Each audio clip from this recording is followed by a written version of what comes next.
Welcome to my channel Kishan tutorial. तो बच्चों, आप लोग कैसे हैं? अच्छे होंगे। तो आज के वीडियो में कक्षा 9 गणित पार्ट 1 स्टार्ट करने वाले हैं। तो स्टार्ट कर रहे हैं पहला चैप्टर पार्ट 1 संख्या पद्धति। तो संख्या पद्धति में सबसे पहले हम परिचय जानेंगे कि इसमें हमें क्या जानना है पहले और क्या पढ़ना है। तो चलिए स्टार्ट करते हैं। तो सबसे पहले यहाँ पे पढ़ना है प्राकृतिक संख्या। प्राकृतिक संख्या को हम एन से डिनोट करते हैं, जिसको हम इंग्लिश में नेचुरल नंबर कहते हैं ना। तो प्राकृतिक संख्या क्या है? तो यह संख्याएं एक से अनंत तक होती है। तो यह संख्याएं एक से अनंत तक होती है। जैसे ये संख्या प्राकृतिक संख्या एक से स्टार्ट होकर 1 2 3 4 इस तरह करके अनंत तक होती है, ठीक है। लेकिन इसकी सबसे छोटी संख्या एक होती है। ये चीज यहाँ पे ध्यान रखना है, ठीक है बच्चों। अब आगे है पूर्ण संख्या। ये पूर्ण संख्या को हम W से डिनोट करते हैं, इसको होल नंबर कहते हैं। तो पूर्ण संख्या या संख्याएं 0 से अनंत तक होती है। प्राकृतिक संख्या 1 से अनंत तक होती है और पूर्ण संख्या 0 से अनंत तक होती है। तो इसकी शुरुआत 0 से होती है, 0 1 2 3 4 इस तरह करके अनंत तक, ठीक है बच्चों, अनंत तक। तो इसके पूर्ण संख्या की सबसे छोटी संख्या 0 होगी, ये चीज ध्यान रखना है, ठीक है। अब आगे चलते हैं पूर्णांक। पूर्णांक को Z से डिनोट करते हैं। तो पूर्णांक सभी पूर्ण संख्याएं तथा ऋणात्मक संख्याएं 0 के साथ मिलकर पूर्णांक बनाती है। तो पूर्णांक को हमें एक रेखा में, जैसे हम एक रेखा है, रेखा के बीच में 0 होता है, इसको राइट साइड में प्लस में 1 2 3, इधर लेफ्ट साइड में माइनस में 1 2 3, तो इस तरह लिखते हैं। इसी को पूर्णांक कहते हैं। ऋणात्मक भी है, धनात्मक भी है, ठीक है बच्चों। तो अब आगे है धनात्मक पूर्णांक। तो धनात्मक पूर्णांक जो प्लस में होता है, 1 2 3 4 जो प्लस में होता है, ठीक है, उसको धनात्मक पूर्णांक कहते हैं। और ऋणात्मक पूर्णांक जो माइनस होता है, -1 -2 -3 -4 जो माइनस में होता है, उसको ऋणात्मक पूर्णांक कहते हैं, ठीक है बच्चों। अब है अभाज्य संख्याएं। तो बच्चों, आप लोग पहले ही क्लास में 8 में 7 में 6 में आप लोग ये सब पढ़े होंगे, लेकिन ये 9 क्लास में ये सब फिर से बता रहे ताकि आपको रिवाइज हो जाए, ठीक है। तो अभाज्य संख्याएं, तो अभाज्य संख्या है एक से बड़ी हुई प्राकृतिक संख्या जो एक या स्वयं के अलावा किसी और से विभाजित ना हो। जैसे अभाज्य संख्या वो है जो एक से बड़ी हुई प्राकृतिक संख्या जो एक या स्वयं के अलावा किसी और से विभाजित ना हो। तो जैसे एक से बड़ी, तो एक से बड़ी 2 हो जाएगा। 2 में क्या होता है, एक और स्वयं के अलावा और कोई किसी पहाड़ में नहीं आता है ना, विभाजित नहीं होगा। 1 3 5 7, ठीक है, 7 में देखिए 1 और 7, उसके बाद और किसी संख्या से विभाजित नहीं होगा। तो इसी को अभाज्य संख्या कहते हैं, ठीक है। अब आगे है भाज्य संख्या। भाज्य संख्या एक से बड़ी वह प्राकृतिक संख्या जो एक या स्वयं के अलावा किसी और से विभाज्य हो जाए, ठीक है, विभाज्य हो जाए। एक से बड़ी, तो पहले हमको 4, क्योंकि 4 एक का पहाड़ा में 1 से भी विभाजित हो जाएगा और 4 से और 2 से भी। तो 2 के अलावा जो विभाजित हो जाए उसे भाज्य संख्या कहते हैं, ठीक है। 4 हो जाएगा, 6 हो जाएगा, 8 हो जाएगा, 9 हो जाएगा, 10 हो जाएगा। जो मतलब जैसे कि 10 कब जाते हैं, 10 1 का पहाड़ा में आता है और 10 का पहाड़ा में आता है और 2 का भी आता है और 5 का भी आता है। तो जो संख्या 2 से ज्यादा गुणनखंड आ जाए उसको भाज्य संख्या कहते हैं, ठीक है। तो भाज्य संख्या भी समझ गए। अब आगे है परिमेय संख्या। परिमेय संख्याएं इन संख्याओं को P/Q के रूप में लिखा जा सकता है। तो परिमेय संख्या क्या है, जिसे हम P/Q के रूप में लिखा जा सकते हैं। तो P/Q के रूप में क्या लिख सकते हैं, जैसे 2/3 है ना, 4/5, जिसको बट्टा में लिख सकते हैं उसको परिमेय संख्या कहते हैं, ठीक है। आगे है अपरिमेय संख्या।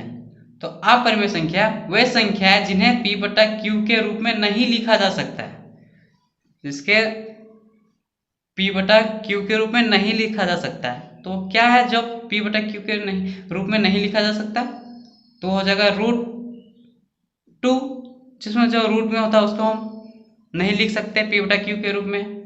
और एक संख्या जो पाई, ये जो पाई है ये भी अपरिमेय संख्या है। तो आप सोच रहे होंगे कि पाई का मान तो 22/7 होता है, तो इसको तो p बटा q में रूप में लिख सकते हैं। तो ऐसा नहीं है, क्योंकि पाई का मान एक्चुअल में 22/7 नहीं होता है। तो ये जो पाई है ये अपरिमेय संख्या में आता है, ठीक है, ये चीज को ध्यान रखना है। अब आगे है वास्तविक संख्याएं, इसको r से डिनोट करते हैं, इसको इंग्लिश में रियल नंबर कहते हैं।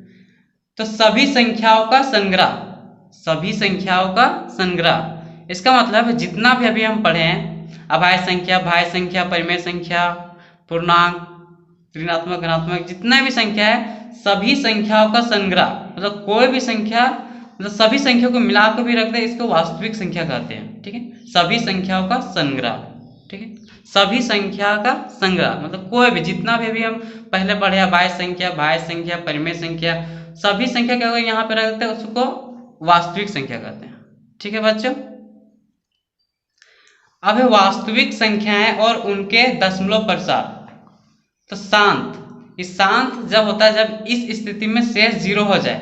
0 कब होता है, तो जैसे कि हम मानते हैं 10/2, अब 10/2 को हम भाग करेंगे 2 को 10 से, तो 2 बचे 10, यहाँ पे 0 हो गया। तो जो शेष में 0 हो जाए, ये जब 0 हो जाएगा तो ये शांत कहलाता है, ठीक है।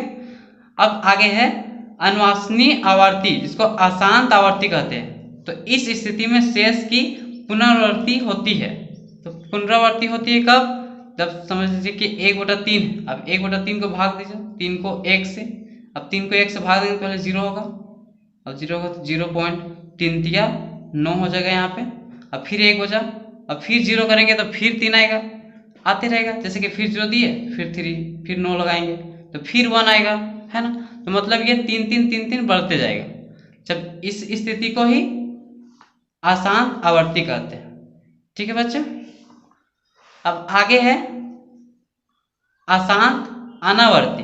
अशांत अनावर्ती क्या है, अनावर्ती इस स्थिति में शेष की पुनरावृत्ति नहीं होती है, पुनरावृत्ति नहीं होती मतलब कोई इसका मान निकलता ही नहीं। जैसे कि √2, अब √2 को हम वर्गमूल करेंगे तो क्या निकलेगा, 0.41, इस तरह कुछ निकलेगा जो निकलते जाएगा, कभी अंत नहीं होगा। तो इसको पुनरावृत्ति कहते हैं, अशांत अनावर्ती को, जिसका पुनरावृत्ति नहीं होती है, ठीक है बच्चों।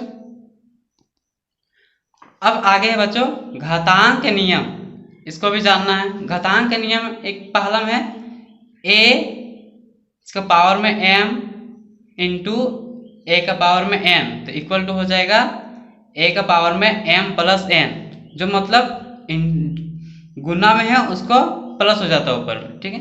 जैसे कि एक संख्या देके बताते हैं, जैसे 2 का पावर 3 गुना 2 का पावर 2 इक्वल टू, तो हो जाएगा 2, ऊपर में गुना प्लस हो जाता है गुना में, तो 3 और 2 को प्लस हो जाएगा 3 + 2, मतलब इक्वल टू 2 का पावर 3 2 5, 2 का पावर 5 हो गया। अब इसको लिख सकते हैं 2 गुना 2 गुना 2 गुना 2 गुना 2, मतलब 2 को 5 बार गुना करेंगे, 1 2 3 4 5, तो 2 दूनी 4, 4 दूनी 8, 8 दूनी 16, 16 दूनी 32, इसका हो गया मान 32, ठीक है।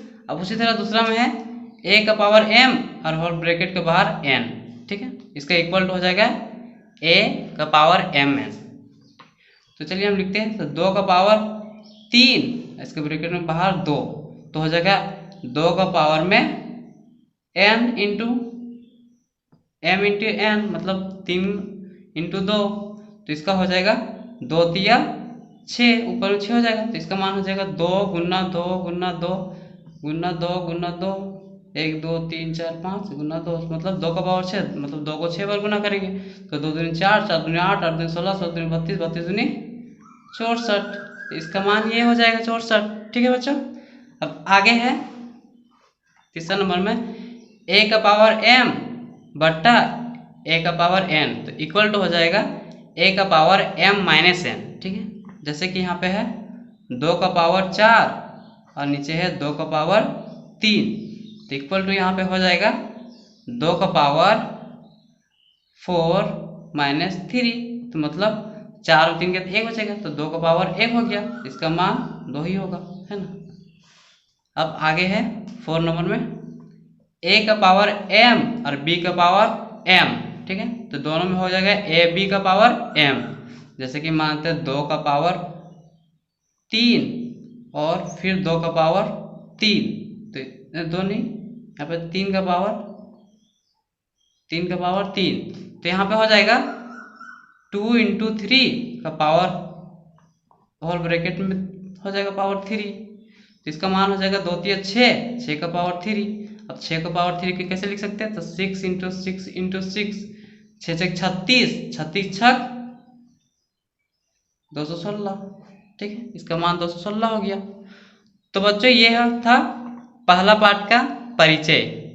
तो बच्चों ये अपने वीडियो अच्छी लगे तो एक लाइक कर दें और अपने दोस्तों के साथ शेयर करें, अपने रिश्तेदारों के साथ शेयर करें जो क्लास 9 में पढ़ रहे हैं।